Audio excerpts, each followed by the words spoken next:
Moses summoned all Israel and said, Hear, Israel, the decrees and laws I declare in your hearing today. Learn them and be sure to follow them. The Lord our God made a covenant with us at Horeb. It was not with our ancestors that the Lord made this covenant, but with us, with all of us who are alive here today. The Lord spoke to you face to face out of the fire on the mountain. At that time I stood between the Lord and you to declare to you the word of the Lord, because you were afraid of the fire and did not go up the mountain. And he said, I am the Lord your God, who brought you out of Egypt, out of the land of slavery. You shall have no other gods before me. You shall not make for yourself an image in the form of anything in heaven above, or on the earth beneath, or in the waters below. You shall not bow down to them or worship them. For I, the Lord your God, am a jealous God, punishing the children for the sin of the parents, to the third and fourth generation of those who hate me, but showing love to 1,000 generations of those who love me and keep my commandments. You shall not misuse the name of the Lord your God, for the Lord will not hold anyone guiltless who misuses his name. Observe the Sabbath day by keeping it holy, as the Lord your God has commanded you. 6 days you shall labor and do all your work, but the seventh day is a Sabbath to the Lord your God.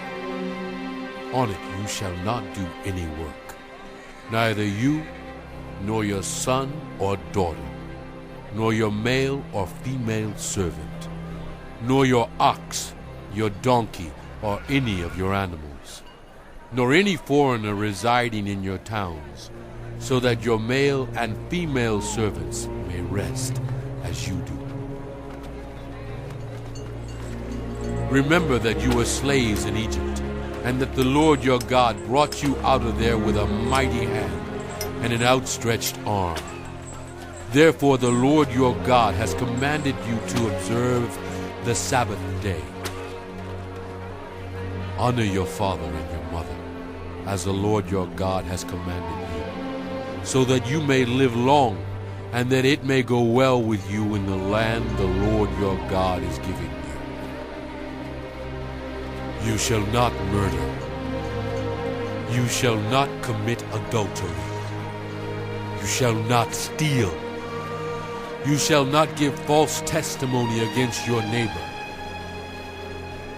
You shall not covet your neighbor's wife. You shall not set your desire on your neighbor's house or land, his male or female servant, his ox or donkey, or anything that belongs to your neighbor. These are the commandments the Lord proclaimed in a loud voice to your whole assembly there on the mountain from out of the fire, the cloud and the deep darkness. And he added nothing more.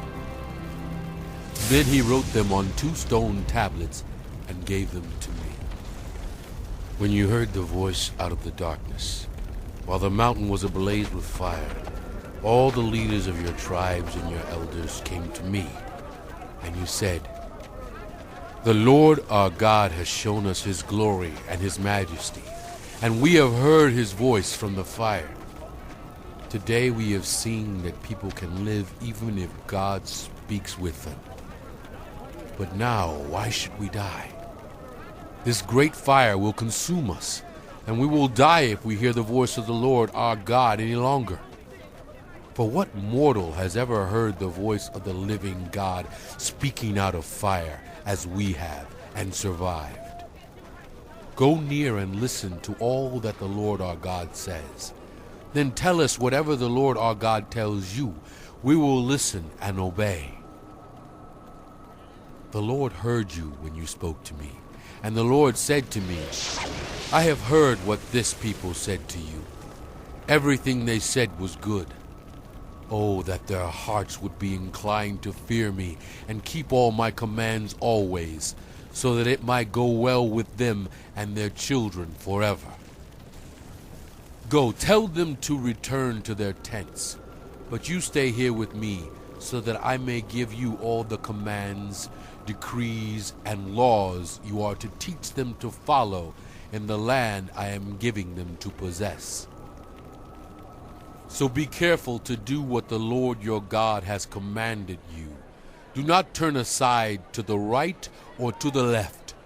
Walk in obedience to all that the Lord your God has commanded you, so that you may live and prosper and prolong your days in the land that you will possess.